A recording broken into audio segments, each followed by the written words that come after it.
देखिए, ये एक वेरी क्लासिकल एग्जांपल है, उसको समझना बहुत जरूरी है प्रोटीन फोल्डिंग के संबंध में। समझ गए बात को? पहले हमने थर्मोडायनेमिक्स को समझा है, अभी एक एग्जांपल दे रहा हूं मैं प्रोटीन फोल्डिंग का, क्योंकि आज हमारा जो बेसिक ये पूरा टॉपिक चलेगा वो थर्मोडायनेमिक्स ऑफ प्रोटीन फोल्डिंग से रिलेटेड ही होने वाला है। ठीक है ना? अब देखो यहां पर क्या लिखा है, पहले टॉपिक को देखें। The classical example of thermodynamics of the protein folding and the folding of the ribonuclease A. Ribonuclease क्या है? एक प्रोटीन होता है, ध्यान से समझिएगा, मैं आपको बता देता हूं। यहां पे ये एक प्रोटीन है जिसका नाम क्या है? आरएनएज ए है। यहां पर देखो मैं सब कुछ आपको बता देता हूं। ये एक आरएनएज प्रोटीन है। मान लेते हैं कि ये वाला इसका एक नेटिव कन्फर्मेशन है। ये इस प्रोटीन का क्या है? नेटिव कन्फर्मेशन है। चीजों को धीरे धीरे करेंगे, वीडियो बड़ी हो सकती है लेकिन टॉपिक समझ में आना चाहिए। हमने कहा कि ये क्या है? आरएनएज एंजाइम है, जो कि क्या होता है? ये एक प्रोटीन है, इसलिए क्या होगा? प्रोटीन है, आरएनएज एंजाइम है, इसलिए प्रोटीन का बना हुआ है। अब मैंने क्या किया? अब मैंने इसकी रिएक्शन करवाई है, इसकी रिएक्शन कराई है दो केमिकल के साथ में। पहला मैंने रिएक्शन कराई इसकी यूरिया के साथ में, और साथ में मैंने इसके साथ में क्या जोड़ दिया है? Mercapto ethanol. ये एक केमिकल होता है मरकैप्टो इथेनॉल। समझ गए बात को? इससे हम इसकी रिएक्शन कराएंगे। अब दोनों को मैं समझा देता हूं। पहले यूरिया क्या होता है?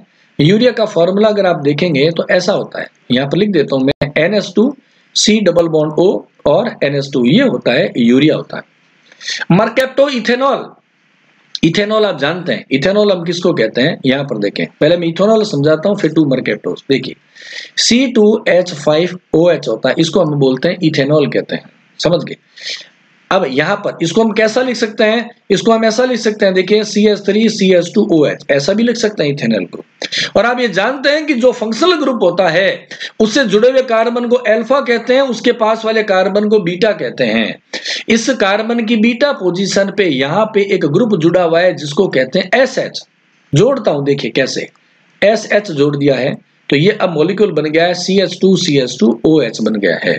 ये जो मॉलिक्यूल था इसका पहले नाम क्या था? इतना मॉलिक्यूल, इसका नाम था इथेनॉल। इसके साथ में जुड़ गया मरकैप्टो ग्रुप तो नाम हो गया मरकैप्टो इथेनॉल। ओके, ये मैंने आपको बताया। तो इसके इफेक्ट से क्या होगा अब उसको आपको समझना है। यूरिया क्या करेगा? यूरिया हाइड्रोजन बॉन्ड्स को तोड़ देगा। ये जो यूरिया है इस प्रोटीन में जो हाइड्रोजन बॉन्ड्स हैं उसको तोड़ देगा। और ये मरकैप्टो इथेनॉल क्या करेगा? मरकैप्टो इथेनॉल करेगा कि जो डाइसल्फाइड बॉन्ड्स हैं उनको तोड़ देगा, डाइसल्फाइड बॉन्ड्स को तोड़ देगा। समझ गए बात को? अब ये मैंने आपको पुरानी वीडियो में बता रखा है कि डाइसल्फाइड बॉन्ड कहां बनते हैं? जहां प्रोटीन में हम कहेंगे सिस्टीन अमीनो एसिड्स होते हैं, वो अलग से हमने डिटेलदार रखी है, अभी उसकी हम चर्चा नहीं करेंगे। हमने कहा कि जब आरएनएज प्रोटीन है उसका ये नेटिव कन्फर्मेशन है, हमने उसकी रिएक्शन कराई यूरिया से और मरकैप्टो इथेनॉल से कराई, तो क्या हुआ? यूरिया ने हाइड्रोजन बॉन्ड को ब्रेक कर दिया और मरकैप्टो इथेनॉल ने डाइसल्फाइड बॉन्ड को तोड़ दिया। और रिजल्ट क्या आया कि ये जो नेटिव कन्फर्मेशन था, जो प्रोटीन थी, वो कैसी बन गई है? ये बन गई है अनफोल्डेड प्रोटीन हो गई है। ये प्रोटीन कैसी हो गई है? इसको हम कहेंगे अनफोल्डेड प्रोटीन है। ये कंप्लीटली खुल चुकी है, अनफोल्डेड है। अनफोल्डेड प्रोटीन हो गई तो ये अपना काम नहीं करेगी, यानी ये कैसी हो गई है? ये नॉन फंक्शनल प्रोटीन हो गई है, नॉन फंक्शनल प्रोटीन हो गई, क्योंकि ये अब अपना एंजाइमेटिक कार्य है वो छोड़ चुकी है। अब साइंटिस्ट ने क्या किया? हमने ये समझा whenever in the presence of urea and the mercaptans this native protein is unfolded, unfolded हो गई। अब एनफिंसन ने क्या किया एक्सपेरिमेंट में?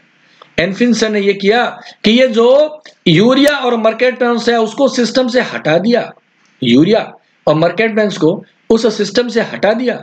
तो क्या पाया कि ये जो अनफोल्डेड प्रोटीन है वापस क्या हो गई? इसकी हो गई रीफोल्डिंग हो गई है, वापस ये अपने आप फोल्डिंग कर लेती है, स्वतः फोल्डिंग की नेचर होती है। इसको हम क्या बोलते हैं? इसे हम कहते हैं स्पॉन्टेनियस फोल्डिंग कहते हैं, स्पॉन्टेनियस फोल्डिंग कहते हैं। When the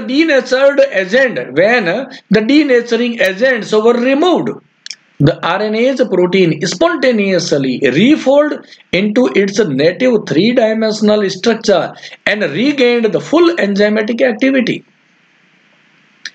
एनफिन्सन ने सोचा ये क्या हुआ। एनफिन्सन सोच रहा था कि क्या प्रोटीन में अपने आप अपनी स्वयं की फोल्डिंग की नेचर है या नहीं, क्या ये प्रोटीन अपने आप फोल्ड होती है या इसको it is necessary some of the other factors for the folding. तो उसने क्या पाया कि प्रोटीन को अपना नेटिव कन्फर्मेशन लेने के लिए किसी भी आउटर एक्सटर्नल फैक्टर की जरूरत नहीं होती है। The protein is able to fold spontaneously, स्वतः फोल्डिंग की प्रवृत्ति होती है, स्वतः रिफोल्डिंग की प्रवृत्ति होती है। ये एनफिन्सन ने प्रयोग किया कि जब यूरिया को डाला हाइड्रोजन बॉन्ड तोड़ दिए, मर्केंटेंस को डाला तो डाइसल्फाइड बॉन्ड को तोड़ दिया, लेकिन इन दोनों को जैसे ही हटा दिया तो वापस अनफोल्डेड प्रोटीन नॉर्मली कन्फर्मेशन ले लेती है, फोल्डिंग को कर लेती है। इस एक्सपेरिमेंट से हमें चला तो फाइनल रिजल्ट क्या निकला, the protein folding is the spontaneous the process, a process that occurs naturally on its own under given conditions without need of the external inputs. और इसी कॉन्सेप्ट का नाम रख दिया गया बाद में एनफिन्सन डॉगमा। तो एग्जाम में जब पूछ ले what is the mean of the Anfinsen dogma या एनफिन्सन का एक्सपेरिमेंट क्या होता है, तो उसको यहां पर समझना जरूरी है कि एनफिन्सन का एक्सपेरिमेंट है कैसे था। अब देखें यहां पे एनफिन्सन ने फाइनली क्या कंक्लूजन दिया उसको देखते हैं। एनफिन्सन ने कहा the amino acid the sequence means the primary structure the protein in the a polypeptide chain, the amino acids are bonded in the linear fashion by the peptide bonds. Such linear structure is the simplified polypeptide chain. The sequence of amino acids in a polypeptide chain is called as the primary structure of protein. I have already explained in other video primary structure of the protein.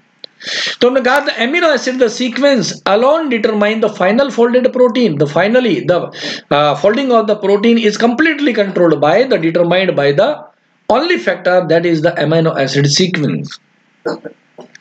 The folded state is thermodynamically most stable conformation, है ना। ये जो folding जब हो जाती है, जब protein की फोल्डिंग हो जाती है तो नेटिव कन्फर्मेशन होता है वो मोस्ट स्टेबल होता है। यानी ये प्रोटीन है जो यहाँ अनस्टेबल है क्योंकि वो सीक्वेंस में है, खुली हुई है, ओपन है। जैसे ही वो नेटिव कन्फर्मेशन ले लेती है तो वो क्या बन जाती है, स्टेबल कन्फर्मेशन ले लेता है। स्टेबल कन्फर्मेशन का फॉर्मेशन होता है।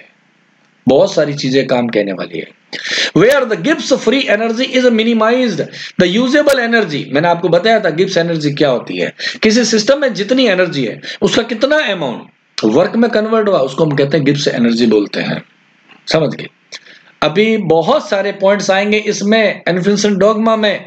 द एंथैल्पी क्या होती है, एंट्रोपी क्या होती है, उसको मैं अभी आपको समझाने वाला हूं। अभी इस एक एक स्लाइड में बहुत टाइम लगने वाला है, इसलिए धैर्य को बना के रखें और रिलैक्स में टॉपिक को समझते रहें। देखिए यहाँ पे मैं आपके सामने एक सिंपल सी पॉलीपेप्टाइड चेन बना रहा हूं। ये एक है सिंगल पॉलीपेप्टाइड चेन है जो कैसी है, हमने कहा ये अनफोल्डेड है, अनफोल्डेड प्रोटीन की स्ट्रक्चर है। और ये कैसी है, हमने कहा ये अनस्टेबल है। समझ गए। अनस्टेबल क्यों है, हमने कहा इसकी एनर्जी हाई है। इसमें एनर्जी क्या है, इसमें हाई एनर्जी होती है। ये हो गया, इसमें हाई एनर्जी होती है। ये हमने कहा ये है कंडीशन नंबर ए। चीजों को समझना और रिलैक्स के अंदर। ये पीपीटी में लिखा हुआ उसको पढ़ने की जरूरत नहीं है, ये बाद में पढ़ना है इसको जब आप कॉपी में नोट करो। तो फिलहाल जो मैं बोल रहा हूं उसको समझने की जरूरत है। हर लाइन वेरी इंपॉर्टेंट आएगी वरना कंफ्यूज हो जाओगे। हमने कहा कि जब ट्रांसलेशन प्रोसेसिंग एमआरएनए के टेम्पलेट पे जब प्रोटीन का सिंथेसिस होता है तो वो न्यूली सिंथेसाइज्ड जो प्रोटीन है वह अनफोल्डेड होती है, पॉलीपेप्टाइड चेन है। और वो अनफोल्डेड जो प्रोटीन है वो कैसी होती है, अनस्टेबल होती है। अनस्टेबल क्यों है, हमने कहा उसमें हाई एनर्जी है। ये हमने बात कही है अभी। और एक और वेरी इंपॉर्टेंट पॉइंट, एनर्जी इसकी हाई है और हम ये कहेंगे ये कैसी है, डिसऑर्डर्ड है। डिसऑर्डर्ड है, ऑर्डर होना। डिसऑर्डर का मतलब होता है हम कहेंगे मिसमैनेज्ड होना, डिसऑर्डर्ड। सरल लैंग्वेज में बताता हूं, मान लेते हैं हमारे पास में मिट्टी पड़ी हुई है, उसमें पानी डाल के गीली मिट्टी बना लिया। हमने कहा वो गीली मिट्टी क्या है, डिसऑर्डर्ड है। फिर आपने क्या किया, उसमें से कुछ मिट्टी के बर्तन बना दिए, कुछ मिट्टी के खिलौने बना दिए, किसी का हमने घड़ा बना दिया। अब हमने कहा वो एक पर्टिकुलर शेप में चले गए हैं, तो हमने कहा अभी ऑर्डर्ड हो गए हैं। वो गीली मिट्टी कैसी थी, वो डिसऑर्डर्ड थी। ध्यान से सुनिएगा, आगे बहुत कॉन्सेप्ट आएंगे। ये जो गीली मिट्टी है कैसी है, डिसऑर्डर्ड है। और फिर से एक थाली बना दी हमने, एक बर्तन बना दिया, उसने एक प्रॉपर शेप ले ली। गीली मिट्टी हमारे काम की नहीं थी, जब उसकी प्लेट बना दी हमने, डिसऑर्डर से ऑर्डर्ड बना दिया, अब वो हमारा खाना खाने में काम आ रही है, हमारे वर्क में काम आ रही है। समझ के बात को, स्टेबल फॉर्म हो गई। गीली मिट्टी अनस्टेबल थी, लेकिन ये जरूरी नहीं था कि उसे केवल गीली मिट्टी जो मैंने बनाई उसे बर्तन ही बनेंगे, उसे खिलौना भी बन सकता है, उसे कुछ और आइटम भी बन सकता था, क्योंकि वो डिसऑर्डर्ड है। जो डिसऑर्डर्ड प्रोटीन है, ध्यान से सुनिएगा, इसी तरीके से गीली मिट्टी के समान ये जो डिसऑर्डर्ड प्रोटीन है वो कौन सा कन्फर्मेशन लेगी, अभी कुछ डिसाइडेड नहीं हुआ है। ये जो अनस्टेबल प्रोटीन है, अनफोल्डेड प्रोटीन है, जो कि न्यूली सिंथेसाइज्ड है, वो डिसऑर्डर्ड है, वो कौन सा कन्फर्मेशन लेगी और क्या वो फंक्शन करेगी, अभी कुछ भी डिसाइडेड नहीं है। ये अलग अलग रूट पे जा सकती है। जैसे 10th का बच्चा नहीं होता, डिसऑर्डर्ड है, वो साइंस में जाएगा, आर्ट्स में जाएगा, कॉमर्स में जाएगा, कुछ पता नहीं है और डिसऑर्डर्ड है। जैसे ही वो साइंस में चला गया, कोई मैथ्स में चला गया, बायो में, मैथ्स में, कोई आर्ट्स में चला गया, कोई कॉमर्स में चला गया, अब वो ऑर्डर्ड हो रहे हैं, धीरे धीरे एक पाथवे की तरफ जाने लगे हैं, धीरे धीरे उनकी ऑर्डरिंग हो रही है, धीरे धीरे दिमाग की फोल्डिंग होती जा रही है। तो न्यूली सिंथेसाइज्ड जो प्रोटीन होती है वो अनफोल्डेड होती है, अनस्टेबल होती है, उसमें हाई एनर्जी है, हमने कहा डिसऑर्डर्ड है। आगे चलिएगा, पॉइंट को ध्यान से समझिएगा। आज का टॉपिक बाकी जो आपने बायोकेमिस्ट्री के टॉपिक पढ़े उनसे बिल्कुल हटकर होने वाला है। अब देखिए क्या होने वाला है, यहां पर मैं एक एरो का निशान लगाता हूं। अब धीरे धीरे प्रोटीन की फोल्डिंग हो गई है स्टार्ट, धीरे धीरे प्रोटीन की फोल्डिंग हुई स्टार्ट। ये प्रोटीन है जो सीधी चेन के रूप में थी, मैंने मान लिया कि अगर इमेजिन करते हैं ये अल्फा हेलिकली क्या कोइलिंग कर रही है, अल्फा हेलिक्स की तरह कोइलिंग कर रही है, समझ गए बात को। और फिर ये धीरे धीरे कोइलिंग कर रही है, फिर और इसके अंदर क्या होगा, धीरे धीरे और फोल्डिंग होएगी, धीरे धीरे क्या होगा, फोल्डिंग का प्रोसेस है वो चलता रहेगा। ये इसने क्या हुआ, फिर इसने क्या कर लिया है, हमने कहा ये पार्शियली फोल्डेड हो गई है, ये हो गई पार्शियली फोल्डेड, और अगेन पार्शियली फोल्डेड हुई, फिर थोड़ा सा टाइम और लगा, ये प्रोटीन ने क्या किया है और फोल्डिंग को शुरू कर लिया है, और इसके अंदर फोल्डिंग जनरेट हो गई है, फिर और इसने धीरे धीरे ये प्रोसीजर चलता रहा, फोल्डिंग का प्रोसेस है वो आगे बढ़ता रहा, और फाइनली इस प्रोटीन ने क्या किया है, एक नेटिव कन्फर्मेशन को एक्वायर कर लिया है। अब ये प्रोटीन क्या बन गई है, नेटिव कन्फर्मेशन की प्रोटीन बन गई है। जो कैसी है, नेटिव वाली, ये हमने कहा ये फंक्शनल प्रोटीन बन गई है by the process of folding. इस चीज में बहुत सारे पॉइंट्स आएंगे जो आपके काम के होने वाले हैं। हमने कहा देखिए कंपैरिजन करो, पहला बनाया मैंने ए स्ट्रक्चर और दूसरी बनी है बी स्ट्रक्चर। स्लाइड पे देखो, ए जो न्यूली सिंथेसाइज्ड जो पॉलीपेप्टाइड चेन है that is the unfolded unstable has the high energy and disordered है। उसके पॉलीपेप्टाइड चेन है पूरी डिसऑर्डर्ड है, उसका कोई कंफर्मेशन नहीं आ रहा है। धीरे धीरे फोल्डिंग शुरू हुआ और फोल्डिंग हुआ और फोल्डिंग हुआ, फाइनली स्टेबल फॉर्म में आ गई है, फ्लेक्सिबिलिटी खत्म हो गई है, जो एमाइनो एसिड थे उनकी फ्लेक्सिबिलिटी खत्म हो गई है, एक फाइनल कंफर्मेशन ले रहा है, स्टेबिलिटी के अंदर आ गई, धीरे धीरे स्टेबल होते गए हैं, यानी हमने कहा हाईली ऑर्डर्ड हो गए हैं। आगे की बात को ध्यान से सुन लीजिएगा। डिसऑर्डरनेस की डिग्री को हम बोलते हैं एंट्रोपी। ध्यान से सुनना, यहां पर देखो मैं 2 पॉइंट लिख देता हूं, ए नंबर पे आया एंथैल्पी और बी नंबर पे लिखा मैंने एंट्रोपी। मैं इस एंट्रोपी की बात कर रहा हूं। एंट्रोपी का मतलब क्या है, यहां पर देखो मैं अंडरलाइन कर रहा हूं, the degree of disorder of A protein. Protein disordered है, कितनी डिसऑर्डर्ड है, उस डिग्री को हम क्या बोलते हैं, एंट्रोपी बोलते हैं। वर्ड को देखें, पॉलीपेप्टाइड चेन कितनी ज्यादा डिसऑर्डर्ड है, उस वैल्यू को, उस डिग्री ऑफ डिसऑर्डरनेस को हम बोलते हैं एंट्रोपी। डिसऑर्डरनेस कहां ज्यादा थी? ए स्ट्रक्चर में क्या थी? डिसऑर्डरनेस ज्यादा थी, यानी कि एंट्रोपी हाई थी। ए स्ट्रक्चर की हमने क्या कहा? ए स्ट्रक्चर है, इसकी एंट्रोपी हाई है। जब इस प्रोटीन ने नेटिव कन्फर्मेशन लिया तो नेटिव कन्फर्मेशन की एंट्रोपी क्या है? सबसे कम, लीस्ट एंट्रोपी हो गई है। लीस्ट एंट्रोपी का मतलब क्या हुआ? क्योंकि इसकी एंट्रोपी एकदम गिर गई, इसके जो एटम्स है, इसके जो अमाइनो एसिड्स है वो ऑर्डर्ड हो गए हैं, धीरे धीरे हो रहे हैं ऑर्डर्ड। समझे बात को? पहली जो न्यूली सिंथेसाइज्ड जो पॉलीपेप्टाइड चेन है, जिसका मैंने नाम यहां पर ए दिया है, वो हाईली डिसऑर्डर्ड है। हमने कहा एंट्रोपी इसकी सबसे ज्यादा है। उसके बाद देखो मैंने सेकंड स्ट्रक्चर बनाई जहां मैंने लिखा अल्फा हेलिक्स, ये थोड़ी सी ऑर्डर्ड हुई है, यानी एंट्रोपी डिक्रीज हो गई। उसके बाद देखो तीसरे नंबर पर मैंने लिखा है पार्शियली फोल्डेड प्रोटीन, ये थोड़ी और ऑर्डर्ड हो गई है, तो हमने कहा एंट्रोपी और गिर गई है। और फाइनली एक प्रोटीन है, उसने नेटिव कन्फर्मेशन को ले लिया है, इसका मतलब वो हाईली ऑर्डर्ड है, यानी उसकी एंट्रोपी एकदम गिर गई है। एंट्रोपी वर्ड समझ में आ गया होगा आपके।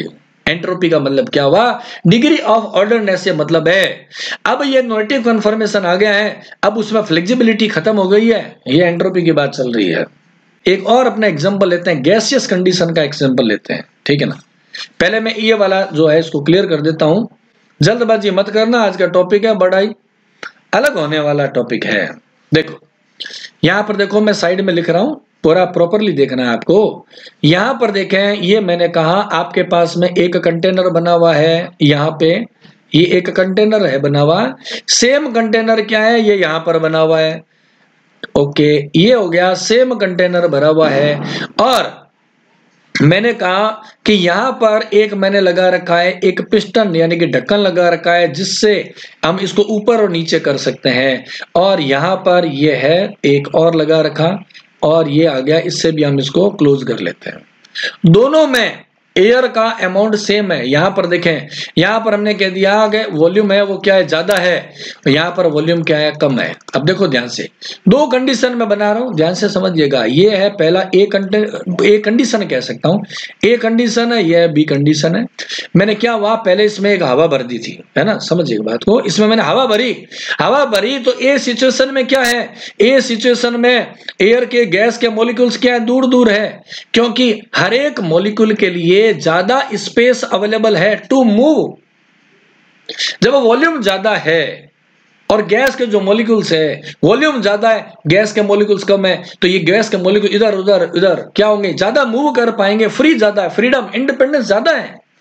तो हमने कहा कि इनकी एंट्रोपी क्या है? ज्यादा है, मूव करने का स्पेस ज्यादा है, संभावनाएं ज्यादा है, इंडिपेंडेंस है, फ्लेक्सिबिलिटी ज्यादा है।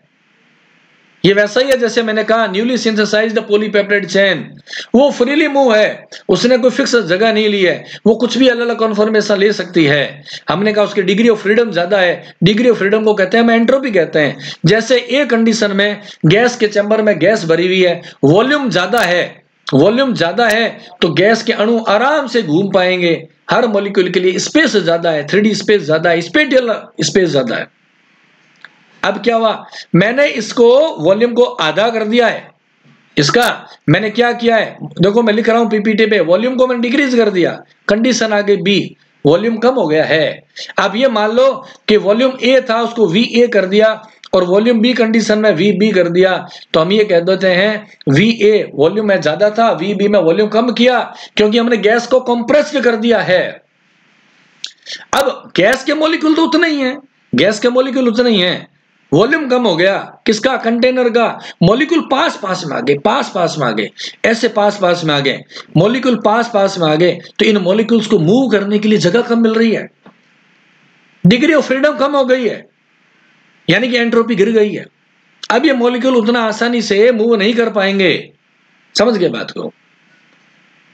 जब गैस को कंप्रेस्ड कर दिया तो मॉलिक्यूल पास में आ गए, उसकी फ्रीडम में वो कम हो गई है, यानी कि उसकी एंट्रोपी कम हो गई है, डिग्री ऑफ फ्रीडम कम हो गई, डिग्री ऑफ डिसऑर्डरनेस कम हो गई है। तो एंट्रोपी वर्ड का मीन क्या होता है उसको समझने की जरूरत है। अभी बायोलॉजी में फिजिक्स चल रही है, अभी समझ गए बात। अभी आप देखो एक नई चीज और बताता हूं इसी एग्जांपल में। ये जो एक कंटेनर है, अब मैंने इसको गर्म किया है ना, एक कंटेनर के नीचे मैंने आग लगा के गर्म किया, हीट दी। आप जानते हो हीट देने से क्या होता है? हीट जैसी देंगे गैस का एक्सपेंशन होगा, गैस का प्रसार होगा। गैस गर्म देने पर, टेम्परेचर देने पर, क्योंकि टेम्परेचर इंपॉर्टेंट पॉइंट आने वाला भी इसी के अंदर मैं समझाऊंगा ये सारी बातें। गैस जैसे टेम्परेचर देंगे गैस का एक्सपेंशन होगा, तो मॉलिक्यूल दूर दूर जाएंगे, वॉल्यूम बढ़ जाएगा, गैस फैलेगी। जैसे एक गुब्बारा है, उसमें आपने हवा भर रखी है, एक स्पेस के अंदर हवा के मॉलिक्यूल्स है, उसको जैसे ही आप गर्म पानी में गुब्बारा डालेंगे, गुनगुने में, गर्म में तो फट जाए, गुनगुना पानी है, तो क्या होगा? वो गैस फैलेगी, एक्सपेंशन होगा, मॉलिक्यूल्स के लिए क्या बढ़ गया? स्पेस बढ़ गया, एंट्रोपी बढ़ गई है ना? वो ज्यादा स्पेस में मूव कर पाएंगे क्योंकि गुब्बारा फूल गया तो वॉल्यूम बढ़ गया है। तो टेम्परेचर का एंट्रोपी का रिलेशन है, समझ गए बात को?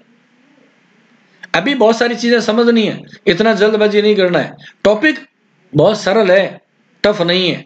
आप अपने आप पे भरोसा करें, कंफर्म बता रहा हूं आपको टॉपिक समझ में आएगा। हम कई बार पढ़ते समय अपने आप पे भरोसा नहीं करते हैं, टॉपिक की शक्ल देख करके उसको छोड़ देते हैं कि टॉपिक बड़ा टफ है, फिजिक्स से रिलेटेड है, इसलिए हमें इसमें कोई दिक्कत आ रही है। प्रॉब्लम ये होती है जब तक किसी टॉपिक को आप टफ महसूस करेंगे तो फिर वो आपके लिए जीवन भर टफ ही रहेगा। छोटी छोटी बातों से समझोगे तो टॉपिक कोई भी टफ नहीं है, सारे के सारे आप समझदार बच्चे। तो हमने ये कहा कि जो ए नंबर जो पॉलीपेप्टाइड चेन है उसकी एंट्रोपी ज्यादा है, क्योंकि डिग्री ऑफ डिसऑर्डरनेस ज्यादा है। जैसे जैसे ये ए से मॉलिक्यूल बी में बना, नेटिव कन्फर्मेशन में ऑर्डर्ड हो गया, एंट्रोपी गिर गई है। मैंने कहा ए नंबर में एनर्जी हाई थी, ध्यान से सुनो, ए नंबर मॉलिक्यूल में आगे बहुत काम की जाने। ए नंबर पॉलीपेप्टाइड चेन जो कि अनफोल्डेड है, जो कि अनस्टेबल है, उसकी एनर्जी ज्यादा है। वो धीरे धीरे क्या करने वाली है? नए बॉन्ड्स बनाएगी। सुनो, हमने कहा एक पॉलीपेप्टाइड चेन है, amino acids are arranged in a linear fashion. आप जानते हैं प्राइमरी स्ट्रक्चर होती है, फिर ये प्राइमरी स्ट्रक्चर नेटिव कन्फर्मेशन के क्या करती है? अल्फा हेलिक्स बनाती है। आपने पढ़ा हुआ है अल्फा हेलिक्स के बारे में। और अल्फा हेलिक्स में पेप्टाइड बॉन्ड के अलावा कौन से बॉन्ड आ जाते हैं? हाइड्रोजन बॉन्ड्स आते हैं, यानी कि नए बॉन्ड का फॉर्मेशन हो रहा है। फिर ये जैसे जैसे प्रोटीन है वो फोल्डिंग करती है, तो इसमें क्या हो रहे हैं? डाई सल्फाइड बॉन्ड्स हैं और बन रहे हैं। धीरे धीरे ये प्रोटीन क्या हो गई है? नेटिव कन्फर्मेशन ले लेगी। यानी हमने ये कहा कि न्यूली सिंथेसाइज्ड प्रोटीन से जब नेटिव कन्फर्मेशन आता है तो नए बॉन्ड्स का फॉर्मेशन होता है। नए बॉन्ड्स का फॉर्मेशन होता है तो एनर्जी रिलीज होती है। समझ गए बात को? काम की चीजें बहुत सारी है। नए बॉन्ड्स का फॉर्मेशन होगा तो एनर्जी रिलीज होगी।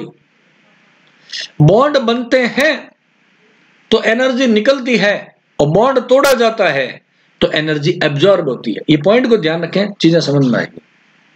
बॉन्ड को जब तोड़ते हैं उसके लिए हमें क्या करना पड़ता है? एनर्जी देनी पड़ती है, यानी वो सिस्टम एनर्जी को एब्जॉर्ब करेगा और नए बॉन्ड बनेंगे तो सिस्टम से एनर्जी बाहर निकलती है। तो हमने कहा कि जब नए बॉन्ड बन रहे हैं तो एनर्जी रिलीज हो रही है। तो ए जो कि अनस्टेबल प्रोटीन थी, अब देखो यहां पर जो मैंने ड्रॉ कर रखा है, ए से बी की तरफ जैसे जैसे प्रोटीन फोल्डेड होती जाएगी वैसे, ध्यान सुना, ए से बी स्ट्रक्चर बनते समय हाईली अनस्टेबल से जब स्टेबल स्ट्रक्चर बनती है तो नए बॉन्ड्स का फॉर्मेशन होता है, और नए बॉन्ड्स के फॉर्मेशन से क्या होगा? एनर्जी रिलीज होगी। एनर्जी रिलीज होगी तो जब नेटिव कन्फर्मेशन आ जाएगा उसकी एनर्जी सबसे कम होगी। इसी को मैं एंथैल्पी बोल रहा हूं। एंथैल्पी क्या चीज है? ए नंबर पॉइंट देखो यहां पर जो लिखा हुआ है, एंथैल्पी का मतलब एनर्जी रिलीज्ड और एब्जॉर्ब फ्रॉम मेकिंग और द ब्रेकिंग द बॉन्ड्स। ऊर्जा की वो मात्रा जो उस सिस्टम में, उस पॉलीपेप्टाइड चेन के द्वारा, उस सिस्टम के द्वारा एब्जॉर्ब हो रही है या रिलीज हो रही है, उसी को हम एंथैल्पी बोलते हैं। अब एंथैल्पी की वैल्यू प्लस में होती है और माइनस में होती है, समझ गए? एक सिस्टम है उसमें एक एनर्जी है, एक सिस्टम एनर्जी है, एनर्जी रिलीज हुई तो सिस्टम की एनर्जी कम हो गई तो हम कहेंगे नेगेटिव एंथैल्पी है। एक सिस्टम है, यहां पर देखो मैं यहां पर बना देता हूं, एक बार जगह खाली करते हैं। यहां मैं जगह खाली कर देता हूं, समझ गए बात को। टॉपिक है इसी स्लाइड के अंदर ही लंबा चलने वाला है टॉपिक। तो देखो हमने कहा ये एक सिस्टम है, इस सिस्टम में कोई एनर्जी है, और जब इससे एनर्जी बाहर निकलेगी या एनर्जी बाहर निकलेगी तो इस सिस्टम की एनर्जी क्या होगी, नेगेटिव हो गई, तो हम इसको क्या कहेंगे, नेगेटिव एंथैल्पी बोलते हैं, नेगेटिव एंथैल्पी बोलेंगे। क्या एंथैल्पी क्या होगी, नेगेटिव में हो गई है। सिस्टम से एनर्जी बाहर निकल रही है, सिस्टम से एनर्जी का बाहर निकलना क्या कहलाता है, एक्सोथर्मिक प्रोसेस कहलाता है। रटते क्यों हो, एक्सोथर्मिक प्रोसेस। जब किसी सिस्टम से एनर्जी निकलती है तो उसको बोलते हैं एक्सोथर्मिक। सिस्टम से एनर्जी निकल रही है यानी सिस्टम की एनर्जी कम हो रही है तो हम कहेंगे नेगेटिव एंथैल्पी है। अब इसका उल्टा कर लो, उल्टा क्या करेंगे, एक सिस्टम है वो एनर्जी को ले रहा है, एक सिस्टम एनर्जी को ले रहा है, एनर्जी ले रहा है तो हम क्या बोलेंगे, हम बोलेंगे एंडोथर्मिक।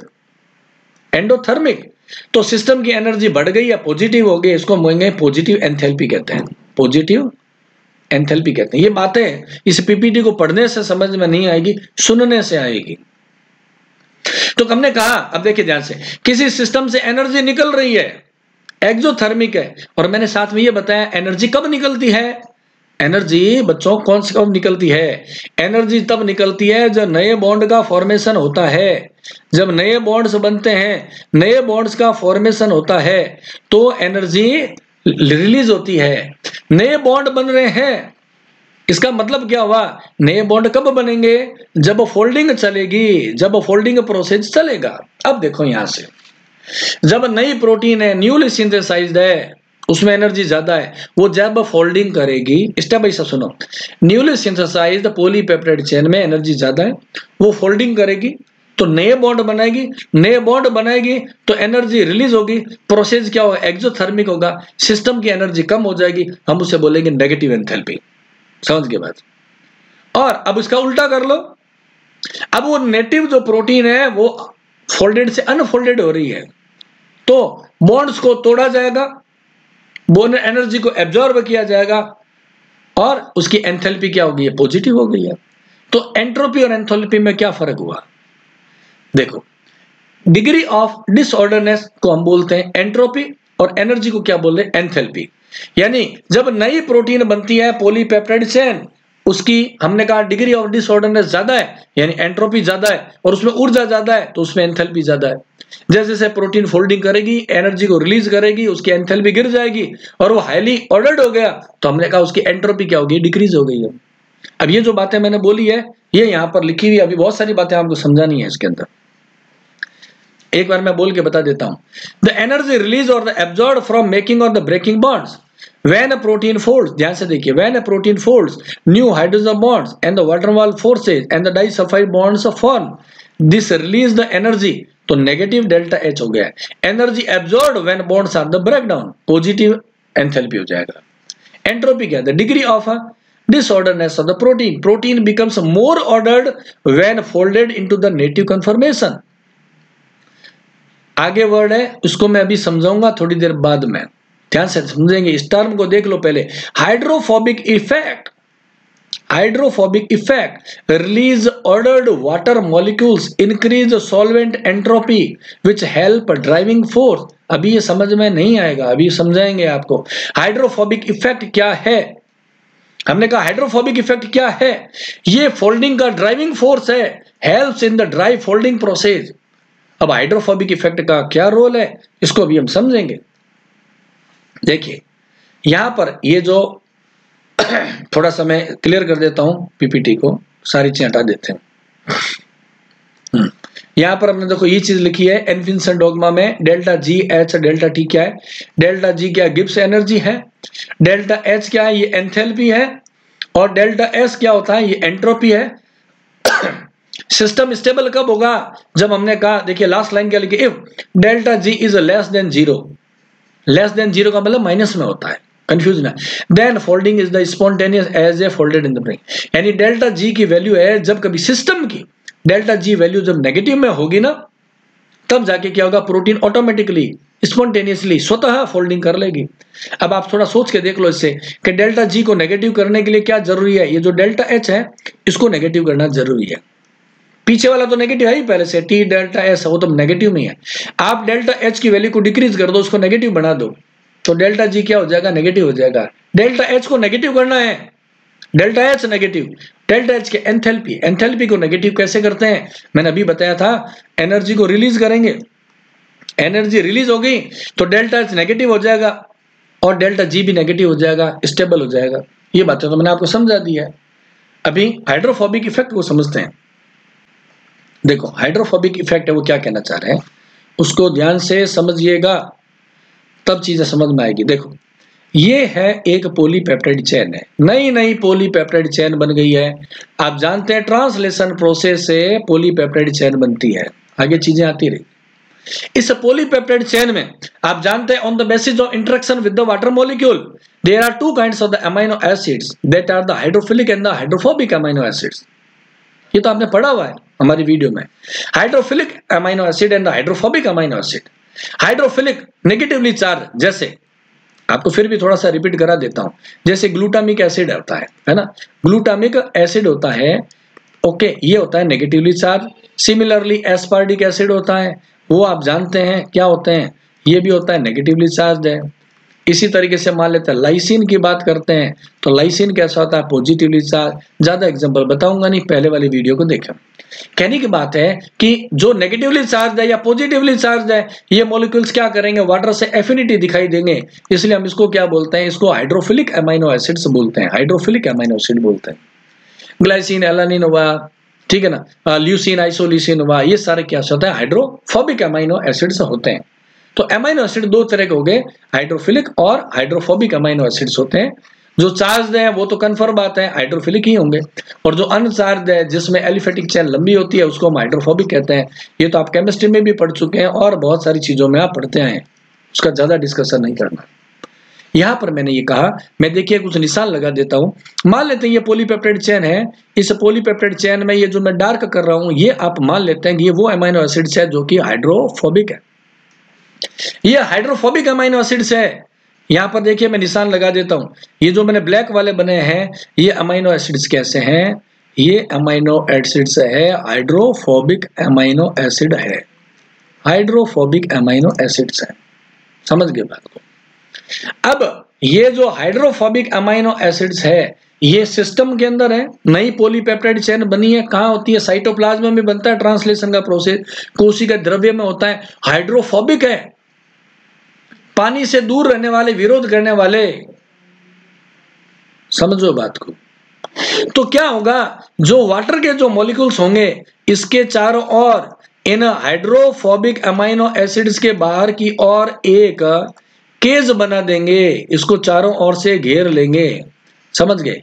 ये मैं सिंपल लिख देता हूं, यहां पर वाटर का क्या बन गया, एक केज बन गया है। कहां पर बना है, आपके सामने। हाइड्रोफोबिक अमीनो एसिड किसी पॉलीपेप्टाइड चेन में, किसी पॉलीपेप्टाइड चेन में जो हाइड्रोफोबिक अमीनो एसिड्स होते हैं उनके चारों ओर वाटर मॉलिक्यूल क्या बना लेंगे, केज बना लेंगे।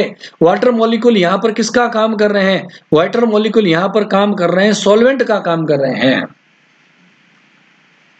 अब ये वाटर मॉलिक्यूल ने जब क्या किया है, इस वाटर मॉलिक्यूल ने केज बना दिया, तो वाटर मॉलिक्यूल अब फ्रीली मूव नहीं हो पा रहे हैं, ये पैक्ड हो गए ना केज के अंदर, इन्होंने केज बना लिया, ये पैक्ड हो गए हैं। इनकी डिग्री ऑफ फ्रीडम क्या हो गई है, हम क्या कहेंगे, ध्यान से छोटी छोटी बातों को समझें। इसकी क्या होगा, डिग्री ऑफ जो फ्रीडम है इन मॉलिक्यूल्स की, इंडिपेंडेंस है वो आपने घटा दी है, इंडिपेंडेंस है घट गई है, ये ऑर्डर्ड है, ठीक है ना, पहले की तरह घूम नहीं रहे। डिग्री ऑफ फ्रीडम आपने इसकी घटा दी है, ये ऑर्डर्ड हो गए हैं। हमने कहा इसकी क्या हो गई है, एंट्रोपी है वो कम हो गई है, एंट्रोपी क्या हो गई है, इसकी डिक्रीज हो गई है। सॉल्वेंट की, सॉल्वेंट कौन, सॉल्वेंट मतलब वाटर मॉलिक्यूल, वाटर मॉलिक्यूल जो H2O है इन्होंने केज बना लिया अराउंड द हाइड्रोफोबिक मॉलिक्यूल्स।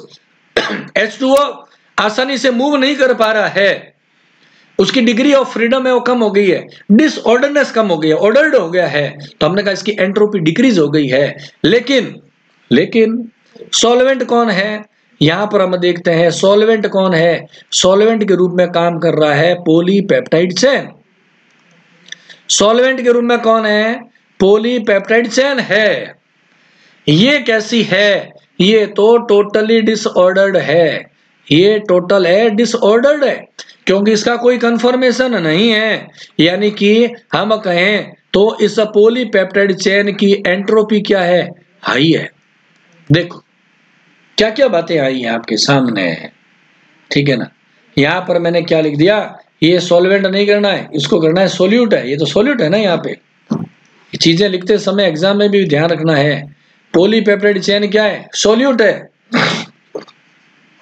यानी कि जब नैली सिंथेसाइज्ड पॉलीपेप्टाइड चेन बनती है तो पॉलीपेप्टाइड चेन कैसी होती है? सीधी होती है, अनफोल्डेड है। अनफोल्डेड भी यहां पर लिख देता हूं समझने के लिए। अनफोल्डेड पॉलीपेप्टाइड चेन है, वो कैसी है? डिसऑर्डर्ड है, इसलिए उसकी एंट्रोपी क्या है? हाई है। और इसकी एंथैल्पी भी क्या है? हाई है। एंथैल्पी, इसमें एनर्जी ज्यादा है, इसकी एंथैल्पी क्या है? हाई है। अब सोल्यूट और सॉल्वेंट का कंपैरिजन करो, सोल्यूट की एंट्रोपी हाई है, लेकिन सॉल्वेंट की मैंने बताया एंट्रोपी कम है। अब धीरे धीरे क्या हो रहा है? इस प्रोटीन की फोल्डिंग शुरू हो रही है, इस प्रोटीन की फोल्डिंग शुरू हो रही है। देखो कैसे हो रही है, ध्यान से सुनो। जब कभी प्रोटीन की फोल्डिंग होती है तो हाइड्रोफोबिक अमाइनो एसिड अंदर की तरफ पैक होते हैं, क्योंकि वो पानी से दूर रहना चाहते हैं। हाइड्रोफोबिक जो एमाइनो एसिड्स होते हैं उनको पानी पसंद नहीं है, इसलिए वो कहाँ पैक होना चाहते हैं? किसी भी प्रोटीन के अंदर इंटीरियरली पैक होना चाहते हैं। ऐसी वो पैकिंग चाहते हैं कि हाइड्रोफोबिक तो चले जाए अंदर की तरफ और बाहर की तरफ कवर किसका बन जाए? हाइड्रोफिलिक का बन जाए, ताकि वो प्रोटीन स्टेबल हो जाती है, ठीक है ना। ये ऐसा चाहते हैं। कौन चाहते हैं? ये वाले जो मैंने अंदर बनाए हैं, ये कौन से अमाइनो एसिड्स है? ये वो अमाइनो एसिड्स है जो कि कैसे हैं? हाइड्रोफोबिक अमाइनो एसिड्स है। ये हाइड्रोफोबिक अमाइनो एसिड्स है, वो फोल्डिंग के दौरान प्रोटीन के अंदर चले जाएंगे, बाहर कौन रहेगा? हाइड्रोफिलिक रहेगा। ये बात तो समझ में आ रही है, लेकिन एक बात समझ में आ रही है, इसके साथ साथ में क्या काम हो रहा है? Very important point. क्या हो रहा है? Very important point. मैंने बताया कि वाटर मॉलिक्यूल कहाँ थे? मैंने बताया वाटर मॉलिक्यूल ने केज बना दिया था around the hydrophobic amino acid. जब ये हाइड्रोफोबिक अमाइनो एसिड पैकिंग के दौरान अंदर चले गए तो ये वाटर मॉलिक्यूल क्या हो जाएंगे? ये वाटर मॉलिक्यूल हो जाएंगे वापस फ्री हो जाएंगे। फ्री हो गए, इनकी डिपेंडेंस बढ़ गई है। अब इसकी एंट्रोपी क्या हो गई है? बढ़ गई है। एंट्रोपी इंक्रीज हो गई है। किसकी? वाटर मॉलिक्यूल की। वाटर मॉलिक्यूल क्या था? कितना टॉपिक है, कंफ्यूज होते हैं आप। वाटर मॉलिक्यूल था, सॉल्वेंट था। अब सॉल्वेंट की एंट्रोपी इंक्रीज हो गई, पहले सॉल्वेंट की एंट्रोपी डिक्रीज थी। यहां पे अनफोल्डेड कंडीशन में वाटर मॉलिक्यूल ने चूंकि केज बना लिया था, इसलिए फ्रीडम उनकी कम थी। वो ऑर्डर्ड थे, एक ऑर्डर में थे। हमने कहा इसकी एंट्रोपी क्या थी? कम थी। जैसी फोल्डिंग शुरू हुई, फोल्डिंग शुरू होने पर हाइड्रोफोबिक अमाइनो एसिड अंदर चले गए तो वाटर मॉलिक्यूल से वो फ्री हो गए वहां से, इसलिए वाटर मॉलिक्यूल जो कि सॉल्वेंट है उसकी एंट्रोपी बढ़ गई। इसका उल्टा प्रोटीन की पॉलीपेप्टाइड चेन है, उसकी एंट्रोपी हाई थी। अब प्रोटीन की फोल्डिंग शुरू हो गई है, इसलिए प्रोटीन की एंट्रोपी क्या हो गई है? यानी कि जो सोल्यूट है, सोल्यूट की एंट्रोपी डिक्रीज हो गई है। इसी को हम बोलते हैं हाइड्रोफोबिक इफेक्ट कहते हैं। ये हाइड्रोफोबिक इफेक्ट है, वो ड्राइवन फोर्स होता है। अब देखो यहां पर क्या बताया है, इस ग्राफ को थोड़ा सा समझ लो, ज्यादा आपको मैं बता चुका हूं। जब प्रोटीन, यहां पर देखो मैं गोला बना रहा हूं, ये प्रोटीन कौन सी है? हमने कहा अनफोल्डेड प्रोटीन है। और अनफोल्डेड प्रोटीन है तो देखो यहां पर क्या लिखा? High delta G, Gibbs energy इसकी ज्यादा है, इसकी गिब्स एनर्जी ज्यादा है। जैसे जैसे प्रोटीन की फोल्डिंग बढ़ती रहेगी और प्रोटीन क्या बन गई है? फोल्डेड नेटिव कन्फर्मेशन में आ गई है, तो गिब्स एनर्जी इसकी घट गई है। हमने कहा था डेल्टा जी की वैल्यू कैसी होनी चाहिए? डेल्टा जी की वैल्यू निगेटिव में होनी चाहिए, तभी प्रोटीन के अंदर क्या होगा? स्पॉन्टेनियस फोल्डिंग का प्रोसेस होगा। यही बात हमने समझाई है। चलिए